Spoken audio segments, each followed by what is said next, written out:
When Mason Grant missed a payment, the sheriff took his daughter as debt. The next morning, Mason rode into town with a rope, a rifle, and the sheriff's son tied to his saddle. The sun beat down on Mason Grant's farm, baking the dry earth. Mason, a man worn thin by worry and work, wiped sweat from his brow. His daughter, Lily, her bright eyes mirroring the summer sky, helped him water the wilting tomato plants. Lily was small for her age, but her spirit was as big as the farm itself. She loved the land, the animals, and most of all, her father. Their farm wasn't much, just a small patch of land carved out of the unforgiving prairie. But it was home. It was everything. Mason had inherited it from his father, who had inherited it from his father before him.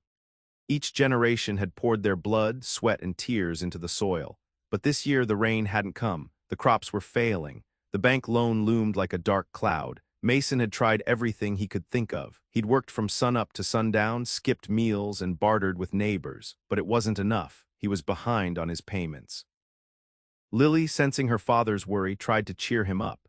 She would tell him stories about the animals or sing silly songs as they worked. She was a ray of sunshine in his otherwise gloomy world. Mason knew he had to protect her no matter the cost. He would face any hardship, any challenge, as long as she was safe. He didn't know that the greatest challenge of his life was just around the corner. A challenge that would test the very limits of his love and his courage. The worry gnawed at Mason's insides like a hungry rat. Each day brought him closer to the dreaded loan payment. He'd already sold off most of his livestock, the chickens, the pigs, even his old milk cow, Bess. Still, it wasn't enough. He tried to hide his fear from Lily, but she was perceptive. She would often ask, "Papa, are we going to be okay?" He'd always smile and reassure her, "Of course, sweetheart, we'll be just fine." But his words felt hollow, even to his own ears. One evening, as they sat on the porch watching the sunset, Lily asked, "Papa, what happens if we can't pay the bank?" Mason hesitated. He didn't want to scare her, but he also knew he couldn't lie. "Well, sweetheart," he said, choosing his words carefully, they might take the farm." Lily's eyes widened. "Take the farm, where would we go?" Mason pulled her close and hugged her tight. "Don't worry, Lilybug, I won't let that happen, I promise. I'll figure something out, I always do." But deep down, Mason wasn't so sure. He had exhausted all his options. He'd prayed for rain, he'd pleaded with the bank manager, he'd even considered leaving, abandoning the farm that had been in his family for generations. But he couldn't bring himself to do it. This land was a part of him, a part of Lily. He had to find a way. He had to. The day the payment was due, Mason woke with a knot in his stomach. He saddled his old horse, Rusty, and rode into town, hoping against hope that the bank manager would grant him an extension. But the manager, a stern-faced man named Mr. Harding, was unmoved. "I'm sorry, Mason," he said, his voice cold and unsympathetic. "The bank needs its money. I can't make any exceptions." Mason pleaded, he begged, he offered everything he had left. But Mr. Harding was firm. "I've given you enough time, Mason. The matter is closed." Defeated, Mason rode back home, the weight of his failure pressing down on him. He didn't tell Lily right away. He busied himself with chores, trying to delay the inevitable. He fixed a broken fence, weeded the garden, anything to keep his mind occupied. Finally, as the sun began to set, he gathered Lily in his arms. "Sweetheart," he said, his voice thick with emotion, "I have some bad news." He explained about the bank, about Mr. Harding, about the loan. Lily listened quietly, her eyes filling with tears. "So we're going to lose the farm?" she whispered. Mason nodded, unable to speak. He held her close, trying to shield her from the harsh reality. He felt like the worst father in the world. He had failed her. He had failed his family. He had failed everyone. Then a cloud of dust appeared on the horizon. A wagon was approaching, pulled by 2 large horses, and sitting on the driver's seat was the sheriff, but he wasn't carrying a bill. The sheriff, a burly man with a stern face and eyes that seemed to hold no warmth, stopped the wagon in front of Mason's house. Dust swirled around the wheels as he climbed down, his boots heavy on the parched ground. "Mason Grant," he said, his voice flat and official. "I have a writ from the bank." Mason braced himself, expecting the sheriff to hand him an eviction notice. But instead, the sheriff gestured towards Lily. "The bank has authorized me to take your daughter. She will work off the debt." Mason stared at the sheriff, his mind struggling to comprehend what he was hearing. Work off the debt, what are you talking about? She's just a child. She's old enough to work, the sheriff replied, his voice unwavering. The bank has made arrangements, she'll be well taken care of. Taken care of, Mason's voice rose in anger. You're going to take my daughter away from me, that's not the law. It is the law, Mason, the sheriff said, his hand resting on the butt of his gun. The bank owns you, and they own your daughter's labor until the debt is settled. Lily, who had been hiding behind Mason, peeked out, her eyes wide with fear. She clung to her father's leg, burying her face in his trousers. Mason's heart twisted with anguish. He couldn't let them take her. He wouldn't, he had to do something. But what could he do against the law, against a system that seemed designed to crush the poor and the vulnerable? He looked at Lily, her small face filled with terror, and he knew he had to fight. He had to protect her, no matter the cost. Sheriff, please, Mason pleaded, his voice cracking with desperation. There has to be another way. I'll work. I'll do anything, just don't take my Lily. He fell to his knees in the dirt, his hands clasped together in supplication.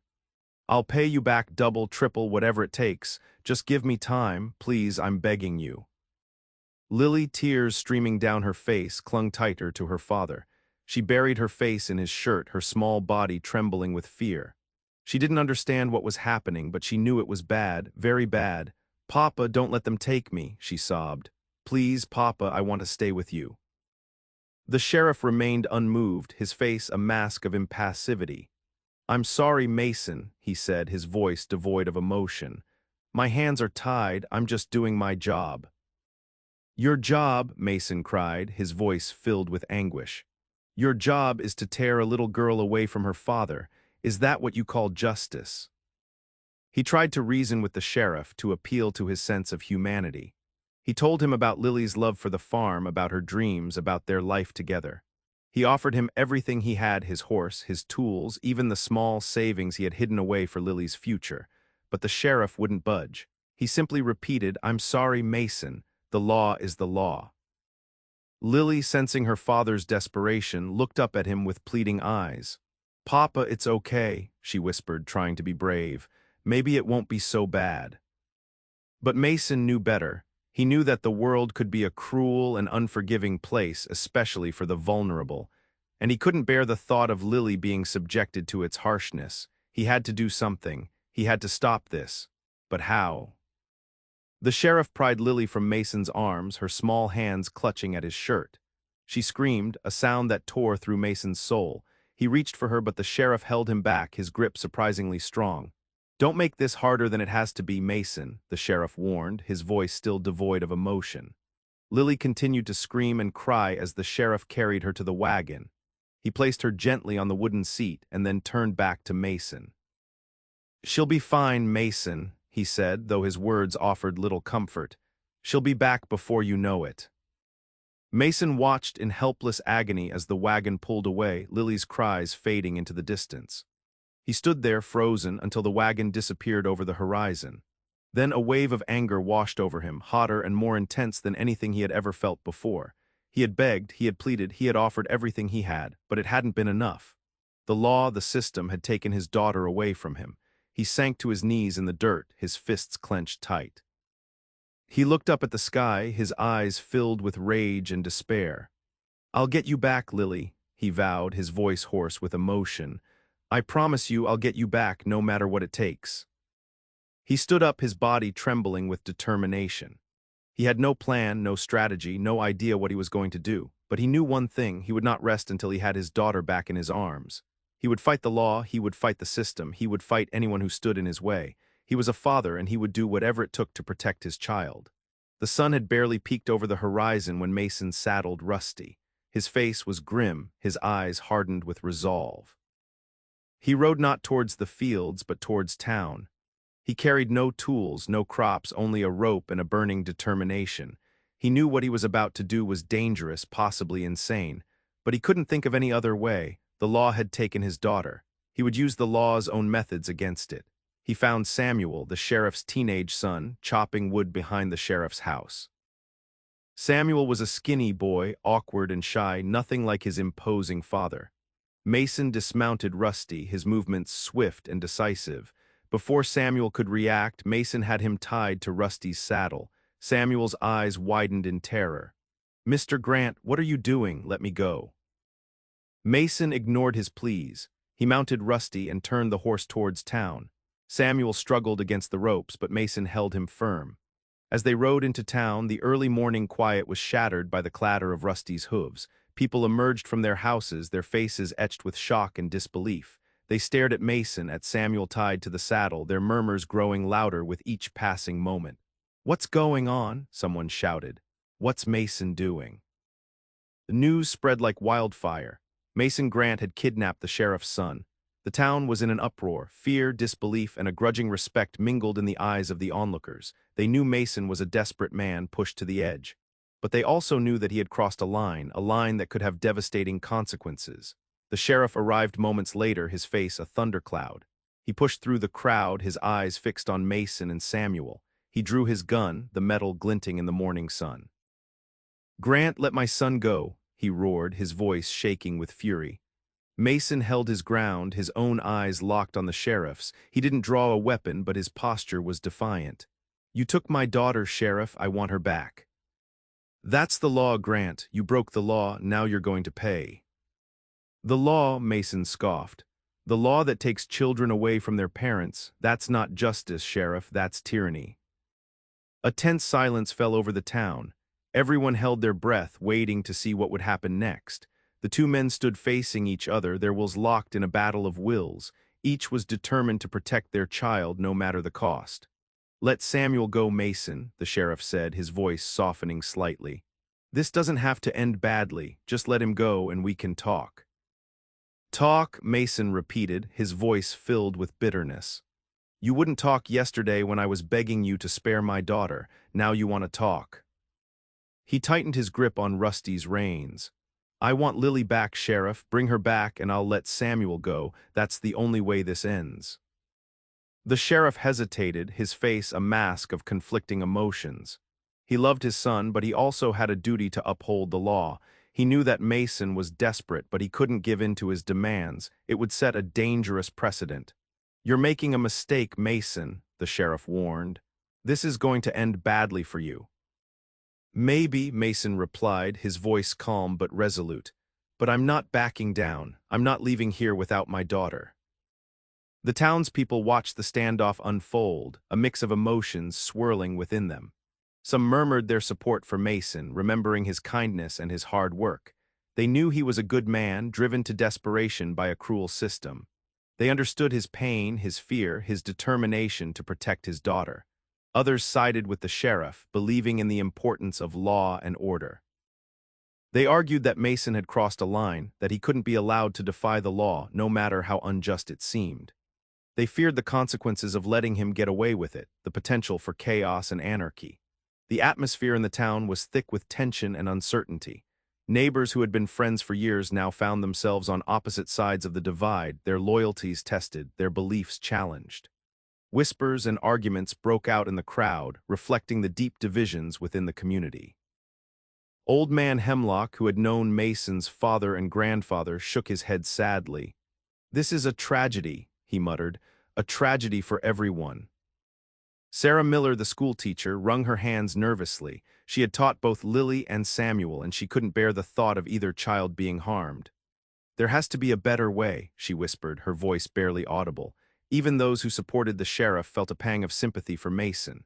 They knew he was a good man, a loving father. They couldn't imagine the pain he must be feeling. But they also believed that the law was the law and it had to be upheld. They feared what would happen if they allowed emotions to cloud their judgment. As the standoff dragged on, the fear and uncertainty grew. The townspeople knew that something had to give, but they didn't know what or how or when. All they knew was that the fate of their community hung in the balance. The sheriff's stern exterior hid a past filled with its own hardships. Years ago, his own family had faced financial ruin. He remembered the fear, the humiliation, the desperation. He had been just a boy then, helpless to stop his family from losing everything. He had vowed then that he would never be helpless again. He would uphold the law, protect his family, and ensure that no one suffered the same fate as his. But the weight of that vow had grown heavy over the years. He flashed back to his own father, a proud man broken by debt. The shame etched on his father's face haunted him still. He understood Mason's desperation, the lengths a father would go to protect his child. He also remembered the day he lost his own mother. She had been sick for a long time and they couldn't afford proper medical care. He felt the guilt of that every single day.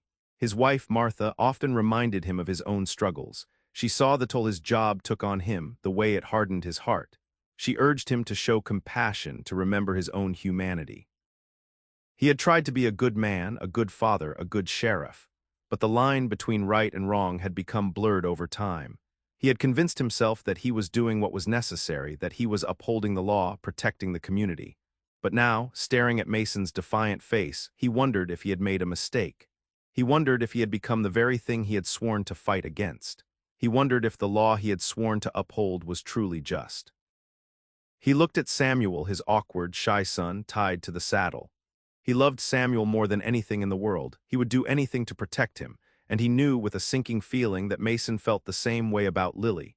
He wasn't a bad man, just a desperate father. He was caught between his duty and his conscience, between the law and his own humanity, and he didn't know which way to turn. Meanwhile, Lily was taken to the house of Mr. Harding, the bank manager. She was given a small room in the attic and told that she would be helping with the housework. She missed her father terribly. At first she was scared and angry, but as the days passed she began to adjust. Mrs. Harding, though stern, wasn't unkind. She taught Lily how to cook and clean and even told her stories about her own childhood. One afternoon, while dusting the shelves in the library, Lily stumbled upon Samuel.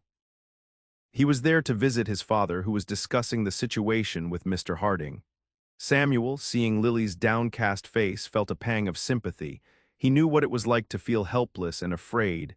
He'd often felt that way around his own father.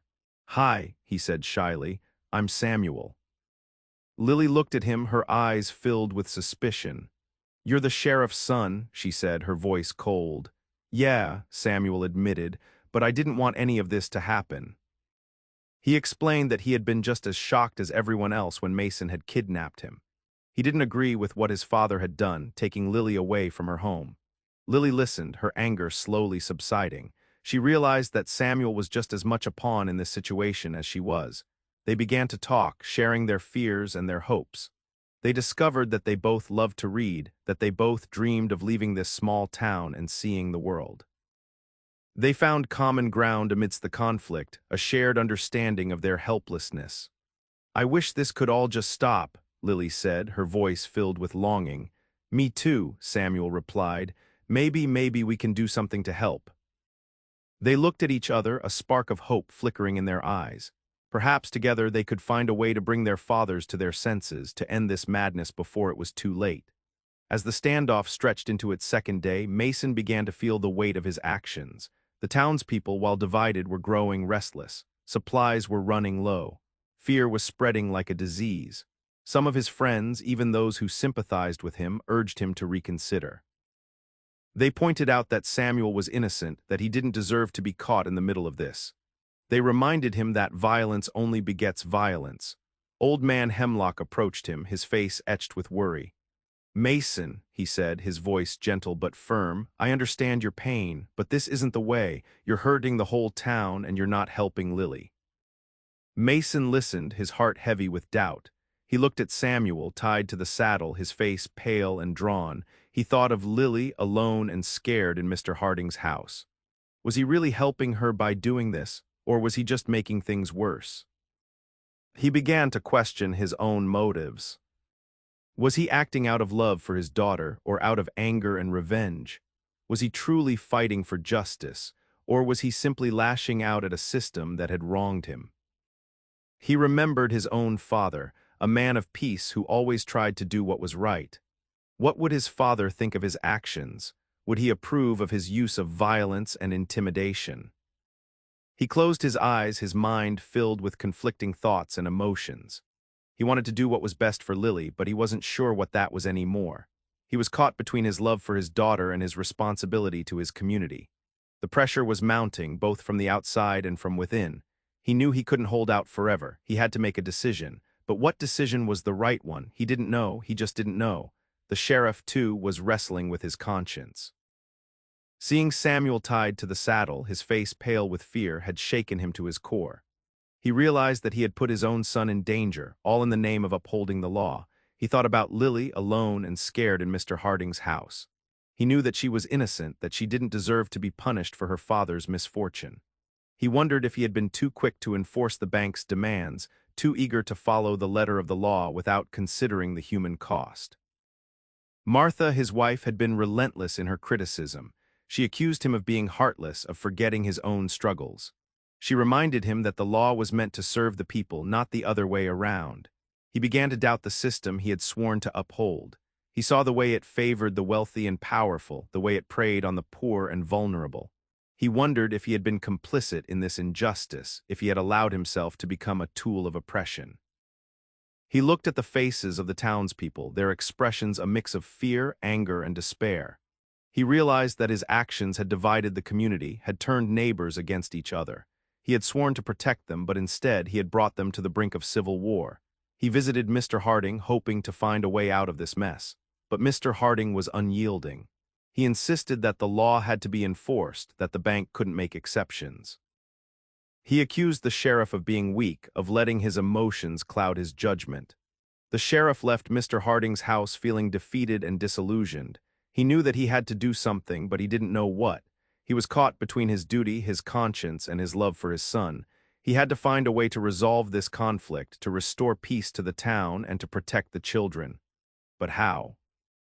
Sarah Miller, the schoolteacher, couldn't stand by and watch her town tear itself apart. She knew that something had to be done, that a compromise had to be reached. She decided to take action. She went door to door, talking to the townspeople, listening to their fears and their concerns. She reminded them of their shared humanity, of their common bond as a community. She appealed to their sense of compassion and their desire for peace. She proposed a solution, a town-wide fundraising effort to pay off Mason's debt. She argued that if everyone contributed even a little, they could raise enough money to satisfy the bank and bring Lily home. At first, many people were hesitant. They were struggling themselves and they didn't have much to spare. But Sarah persisted, her passion and her determination slowly winning them over. Old Man Hemlock was the first to pledge his support.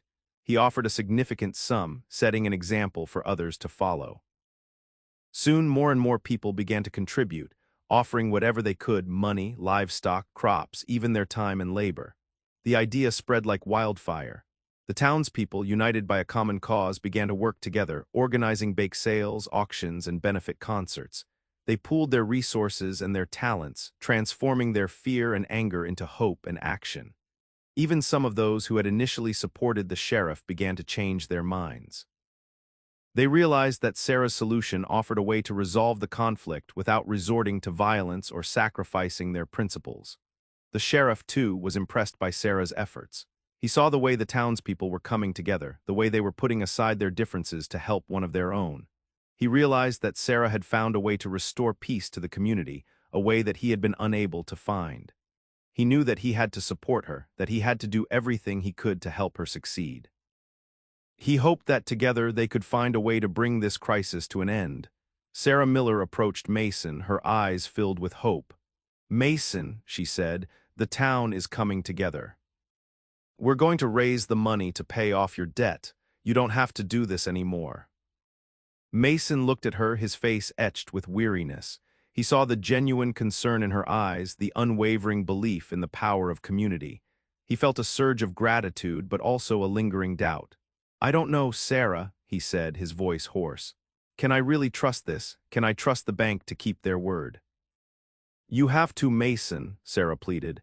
"This is the best chance we have. Don't let your pride stand in the way of your daughter's happiness." At the same time, the sheriff was grappling with his own decision. Mr. Harding, the bank manager, was furious about Sarah's fundraising effort. He accused the sheriff of being weak and spineless, of allowing the townspeople to undermine the authority of the law. "You have to stop them, Sheriff," Mr. Harding demanded. "You have to shut down this fundraising effort and enforce the law." The sheriff hesitated. He knew that Mr. Harding was right, that he had a duty to uphold the law. But he also knew that Sarah's solution offered a path to peace, a way to avoid further bloodshed. He looked at Samuel, tied to the saddle, his face pale and drawn. He thought of Lily, alone and scared in Mr. Harding's house. He knew that he had to choose between his duty and his conscience, between the law and his love for his son. The fate of the town and the fate of their children rested on their shoulders. Would they embrace the path of peace and reconciliation, or would they continue down the path of destruction and despair? The choice was theirs, and the clock was ticking. The next morning, Mason rode into town, his face etched with a newfound resolve. He dismounted Rusty and walked towards the sheriff, his head held high. "Sheriff," he said, his voice calm and steady, "I'm ready to end this." The sheriff looked at him, his eyes filled with a mixture of surprise and relief. He stepped forward, his hand outstretched. "I'm glad to hear it, Mason," he said. "I think we can work something out." "There's no need to work anything out," Mason replied. "Sarah Miller told me about the fundraising effort. The town is ready to pay off my debt."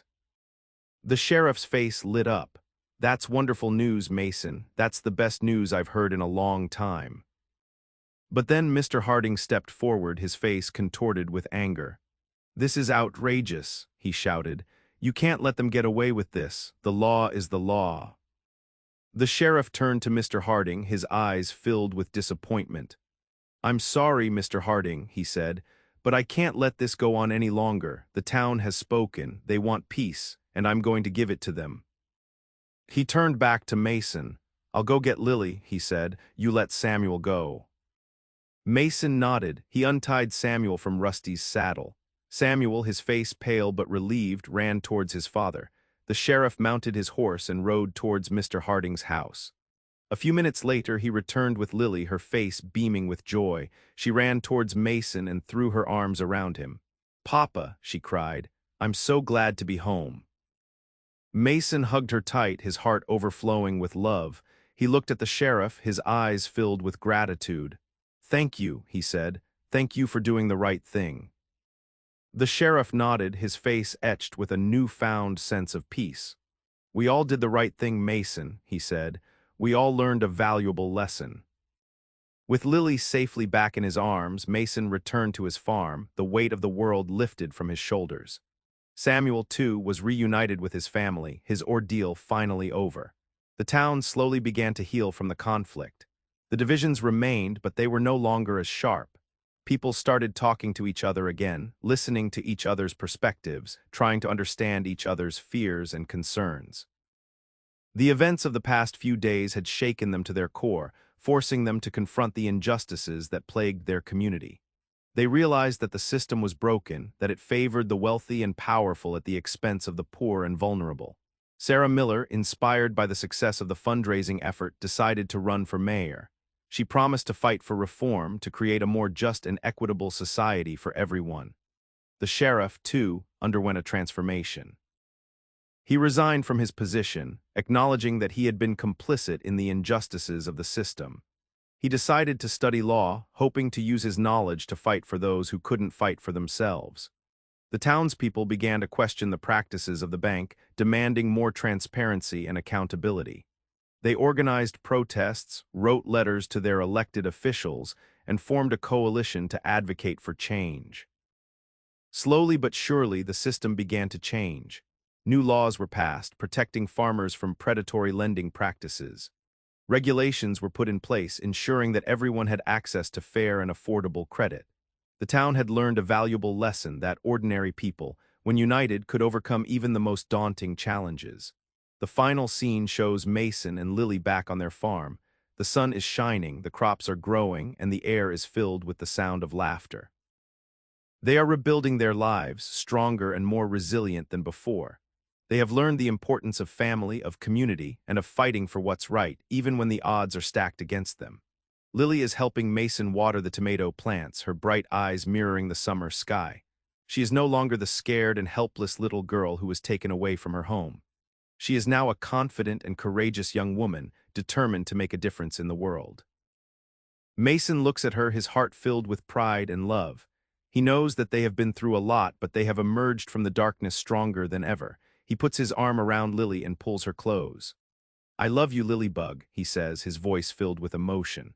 "I love you too, Papa," Lily replies, squeezing his hand tight. They stand there for a moment, gazing at their farm, their home, their sanctuary.